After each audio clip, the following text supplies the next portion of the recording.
검찰 수사가 중립적으로 이루어져야 된다라는 부분에 대해서는 누구도 이견을 달지 않겠습니다만 오늘 검찰이 경찰에서 사건을 하나 가져왔습니다. 패스트트랙 고소건입니다. 이게 또 한국당 의원들은 약간 뜨끔할 수도 있고 왜 하필 지금이지 하는 생각을 할 수도 있을 것 같습니다. 네, 지금 고소고발이 진행되고 있는 대상 의원이 105명이라고 하고요. 네. 그중에서 59명인가요? 네. 자유한국당 소속 의원이다라고 하는데요. 네. 이 수사를 송부해라라고 하는 요청을 한 것은 8월 27일인가, 28일인가 그랬다라고 하니까요. 네. 적어도 장관으로 임명되기 이전에 했던 것이다 이렇게 볼 수 있을 겁니다.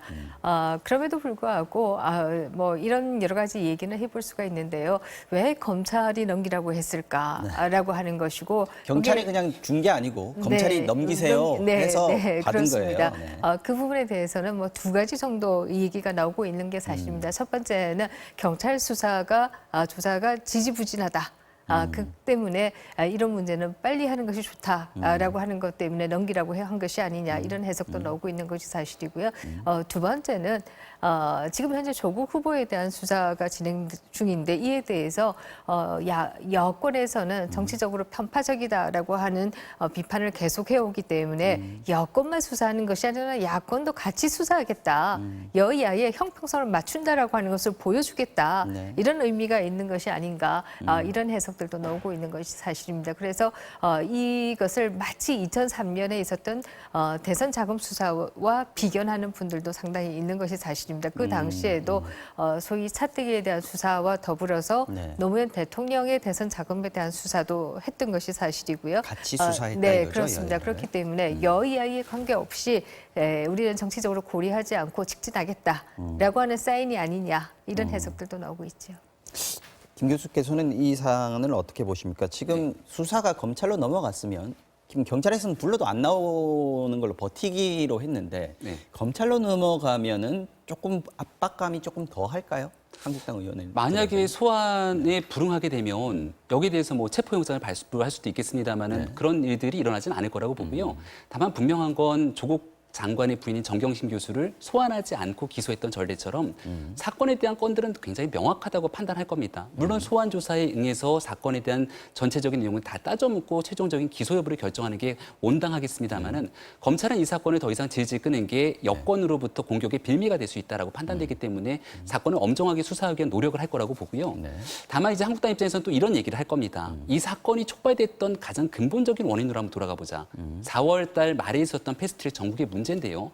한국당 의원들이 나가서 거의 목숨을 걸다시피 해서 막았던 근본적인 원인은 바른미래당 오신환 당시 간사의 사보임 문제였습니다. 본인은 스스로 사임하지 않겠다라고 했지만 이것에 당시 원내대표였던 김관영 원내대표가 스스로 사보임 결정을 하게 되고 국회의장은 받지 말아야 되는데도 불구하고 받았다라고 주장하면서 국회의장에 대한 직권남용으로 고발한 게 야당의 일입니다. 그다음 한국당을 비롯한 야당에서 계속 제기하고 있는 것은 문제의 시발점이었던 국회의장을 왜 조사를 하지 않는가에 대한 정치적 중립의 문제가 다 걸려 있습니다. 그러니까 검찰이 이 문제를 아주 온당하게 수사하기 위해서는 여부터 야까지 걸려 있는 모든 문제를 한 자락에 깔아놓고 여기에 대해서는 엄정하게 수사하겠다는 의지를 밝히면 한국당 의원들도 당연히 나서서 여기에 대한 소환 조사에 응할 수밖에 없다라고 저는 생각합니다.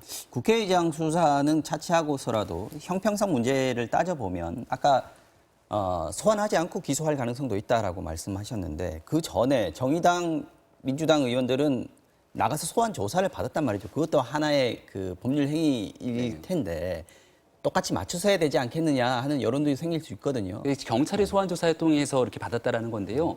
아마도 이 의원들이 가지고 있는 검찰의 수사에 대한 정치적 중립의 문제와 경찰의 수사에 관한 정치적 중립의 문제를 좀 다르게 보는 게 아닌가라는 생각이 들기도 합니다.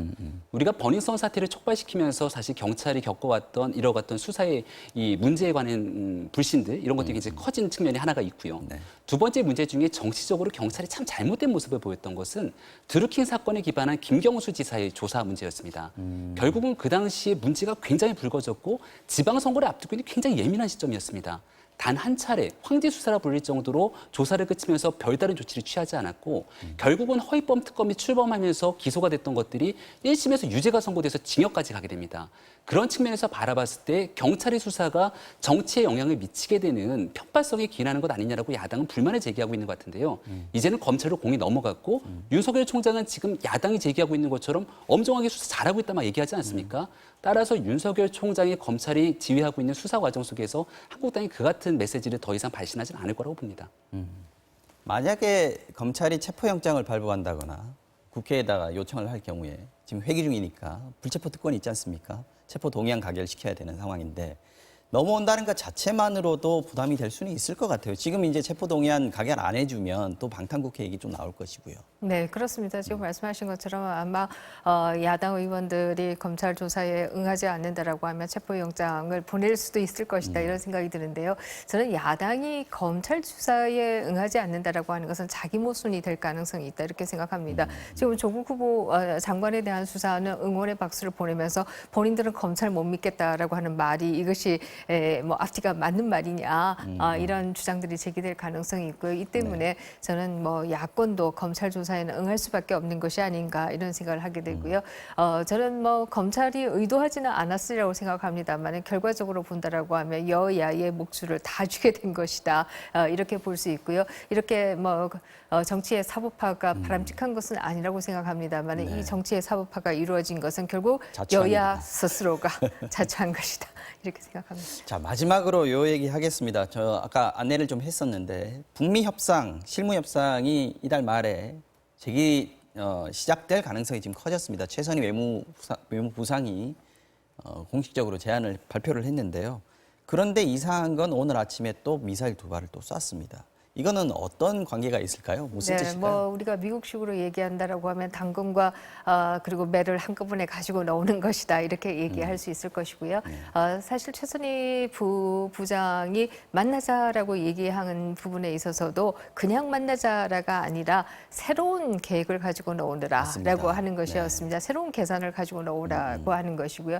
이것은 기존에 미국이 얘기했던 일괄 타결에서 벗어나서 미국이 뭐 최초에는 일괄 타결을 얘기하다가 나중에 가서 조금 변화한 것은 일단 처음에는 있는 거 다 신고하고 난 이후에 차례로 실행을 하자 이런 정도로 바뀌었습니다만은 이대로는 안 되겠다. 이것으로는 안 된다라는 얘기고 여기서 벗어나서 북한이 그동안 얘기해왔던 것과 같은 점차적인 방법으로 나가자 이 주장을 하고 있는 것이 아닌가 이런 생각이 들고요. 미국의 입장도 사실 조금 최근에 와서는 강경하게 바뀌었습니다. 지금 북한도 좀 더 새로운 접근법이라고 해서 강경하게 바뀌었습니다만은 오히려 이렇게 그냥 간다라고 한다면 이 북한의 비핵화가 이루어지지 않는다라고 한다면 한국과 일본도 핵무장할 수밖에 없는 것이 아니냐. 또 미국 내에서도 한국이나 일본에 대해서 혹은 이 동북아에 대해서 중거리 미사일의 배치가 필요하다. 그 중거리 미사일이라고 하는 것은 전략 계획이 포함되어 있는 중거리 미사일을 그렇죠. 포괄하는 얘기인데요. 그런 얘기들이 나오고 있어서 사실 미국 내의 분위기도 우리가 하노이 때보다는 또 뭐 훨씬 더 좀 강경해졌다 이렇게 얘기할 수 있을 겁니다. 북한이 이번에 그 실무협상 재개하겠다라고 한 배경에서 폼페이오 장관이 얘기한 대로 어떤 체제 보장이나 뭐 자위권은 어느 국가에나 인정된다 이런 발언들 미국에서 나온 발언들이 영향을 끼치지 않았을까 싶은 생각이 미국은 듭니다. 협상을 위한 하나의 카드를 좀 제시했다 볼 수 있는데 북한 입장에서는 자기들만의 시간표 시나리오대로 조금 움직이는 것이 아닌가 생각이 들긴 합니다. 지금 얘기가 나오고 있는 것은 김정은 위원장이 이제 곧 가을에 중국을 방문해서 시진핑 주석과의 북중 정상회담을 할 수 있는 가능성까지 거론이 되고 있는데요. 그동안 이 미국과의 정상회담이라든지 중요한 정치적 이벤트, 특히 대한민국의 문재인 대통령과의 정상회담을 앞두고 있을 때도 항상 시진핑 주석을 만난 과정 속에서 중국과의 모종의 협의를 바탕으로 일을 진행을 해왔습니다.